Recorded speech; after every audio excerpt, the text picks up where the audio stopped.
Hello, welcome to On Wildlife. I'm your host, Alex Ray. On this podcast, we bring the wild to you.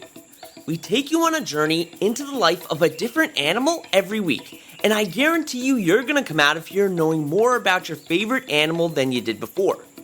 Today, we're looking at a family of birds that have extremely complex behaviors, strange sounds, and unbelievable physical features. Throughout the episode, I encourage you to look online to see what these animals really look like, because sometimes you'll need to see them to believe they're real. So get out your binoculars, because we're heading into the rainforest to talk about birds of paradise.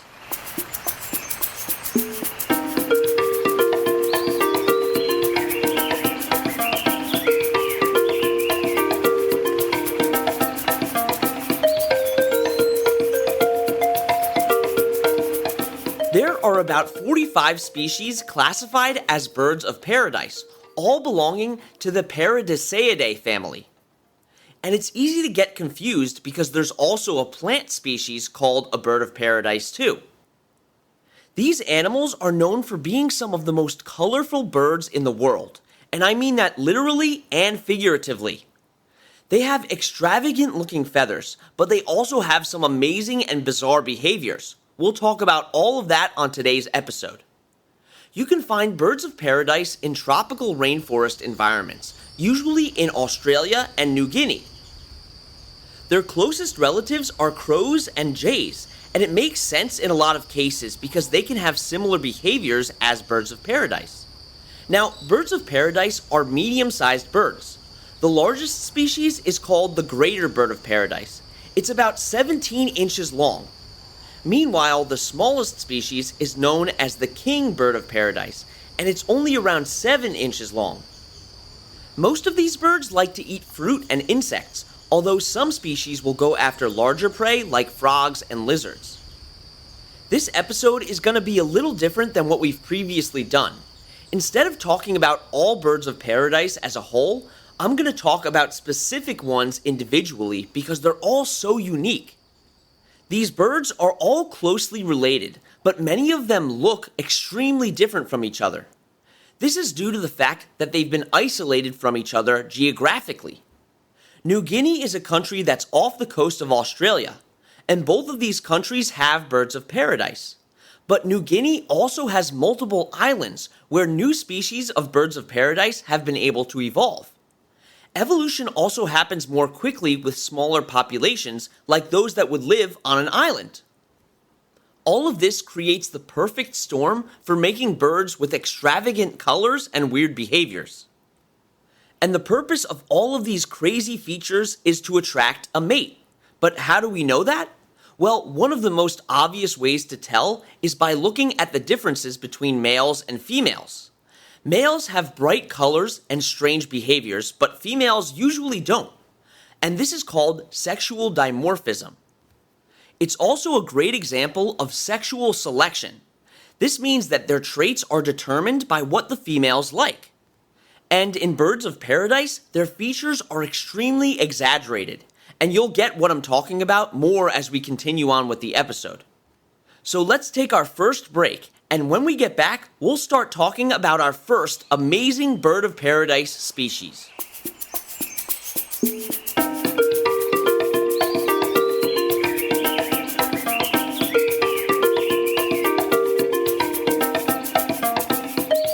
Today, I want to give a shout out to Jack and Georgia from Missouri. Their favorite animal is a hyena. Did you know that sometimes hyenas like to sleep in pools of water in order to stay cool?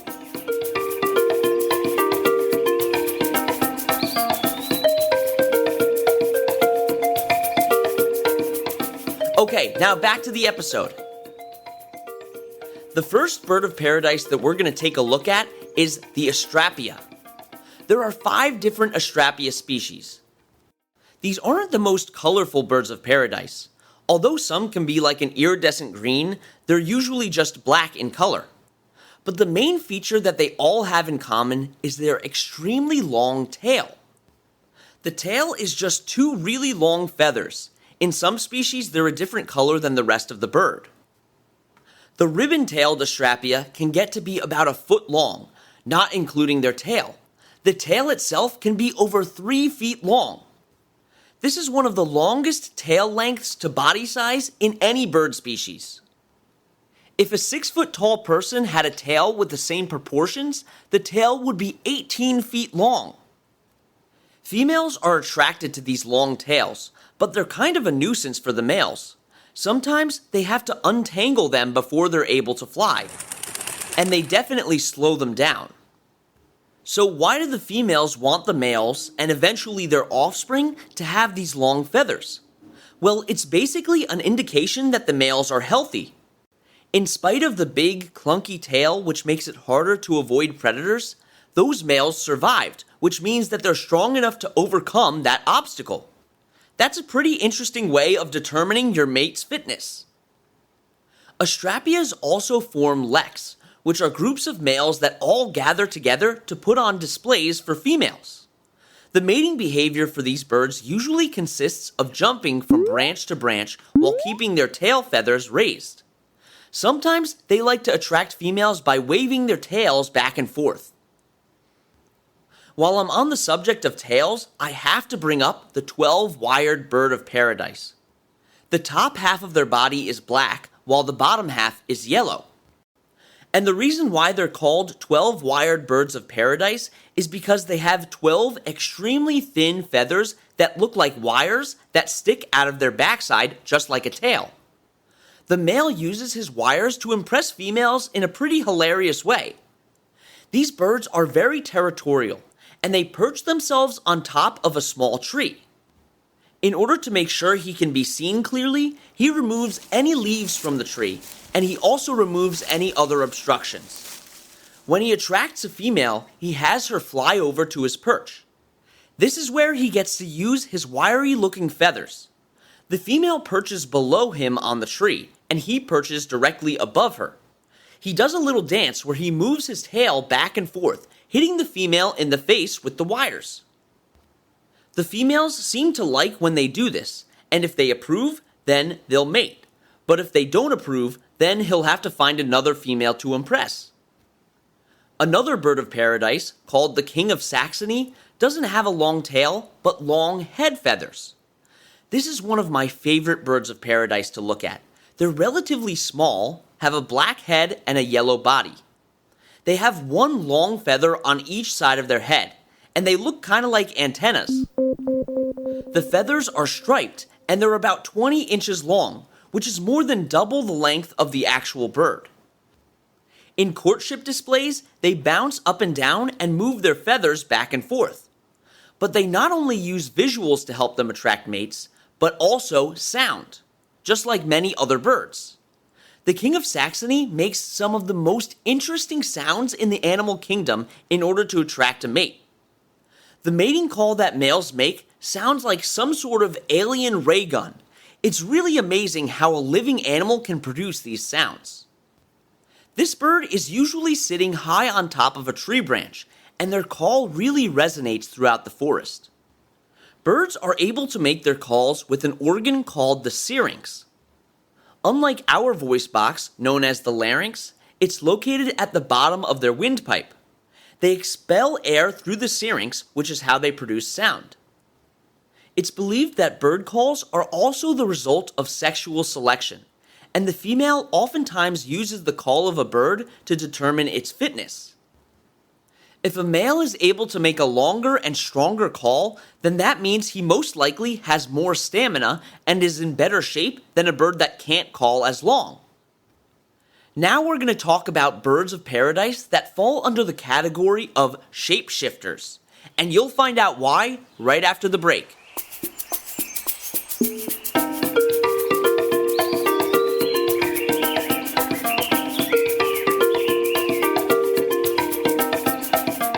Time for our trivia question. How many legs does a lobster have? Here's a hint. They're classified as decapods.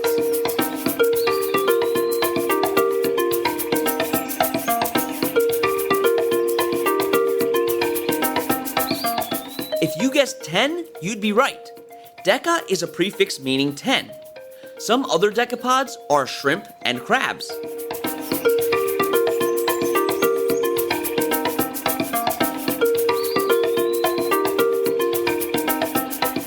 So there's a few birds of paradise that are categorized as shapeshifters because they use really cool visual cues to attract mates.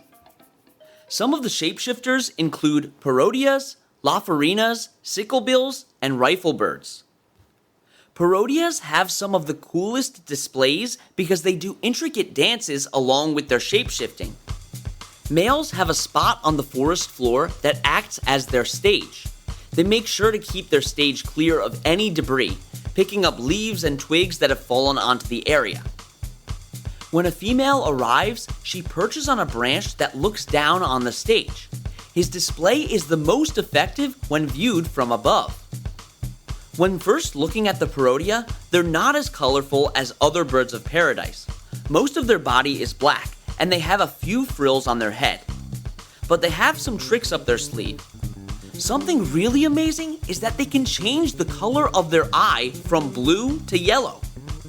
They also have a patch of feathers that are bright iridescent colors. When they bob their head down, it flashes the feathers. Some of their feathers can also be extended outward when they're doing their dance, which makes it look like they're wearing a tutu. The male practices his dance for hours each day, waiting for a female. And if a female likes his dance, then she'll let him mate with her. If she doesn't, then she'll fly away. Lafarinas can form their feathers into a half-circle shape. When you look at them from the front, they don't even look like a bird anymore. The half-circle is completely black except for two iridescent blue dots in the middle of the half-circle and a long blue line at the bottom. A lot of people say that it resembles a smiley face. These birds often sit on a fallen log and show their display to a female, hopping around to make sure the female only sees their front. They give the full experience too, because they not only use visuals, but they also use sound. They move their wings in a certain way that it makes a clacking sound. Sicklebills are similar to lafarinas in that they form an oval shape with their body, and they have an iridescent pattern when the shape is made. Instead of a fallen log, these birds usually perch on a tree branch to attract females. And finally, we've got riflebirds. Riflebirds have an iridescent throat patch just like the parodias, and the inside of their mouth is also a bright yellow. In their display, they fan out their wings to the side and plump up their body feathers into a ball shape. When a female approaches, he moves his head and wings from side to side, and it seems like the bird is dabbing. Remember that trend from the 2010s? That's exactly what it looks like. If the female is interested in him, she'll start doing the display with him. Riflebirds have also been known to decorate their nests with snakeskin that's been shed, in order to scare off any animal that likes to eat their eggs. Birds of paradise aren't just nice to look at, they're also important to the ecosystems that they live in. As I mentioned earlier in the episode, a lot of these birds like to eat fruit. Because of this, they're seed dispersers. When they eat the fruit and fly to a different location in the forest, they excrete waste with the seeds of the fruit that they ate.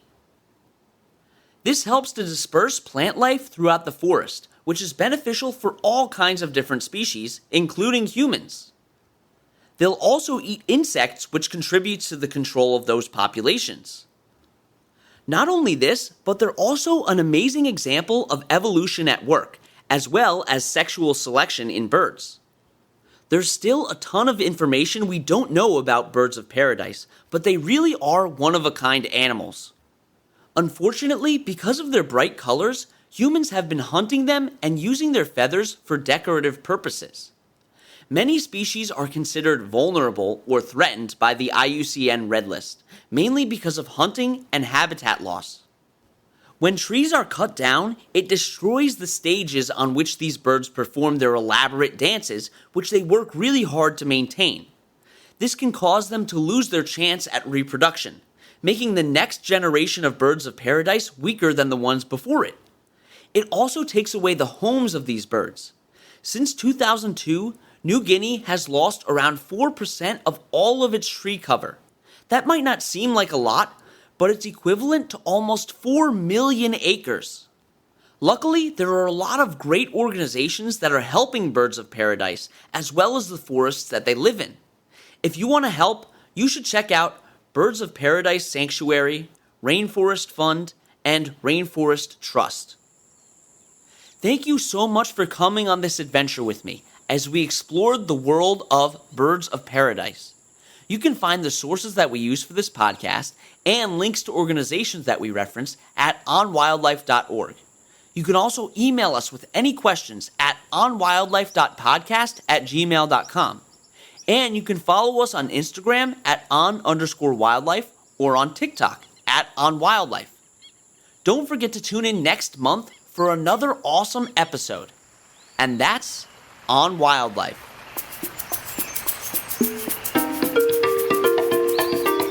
You've been listening to On Wildlife with Alex Ray. On Wildlife provides general educational information on various topics as a public service, which should not be construed as professional, financial, real estate, tax, or legal advice. These are our personal opinions only. Please refer to our full disclaimer policy on our website for full details.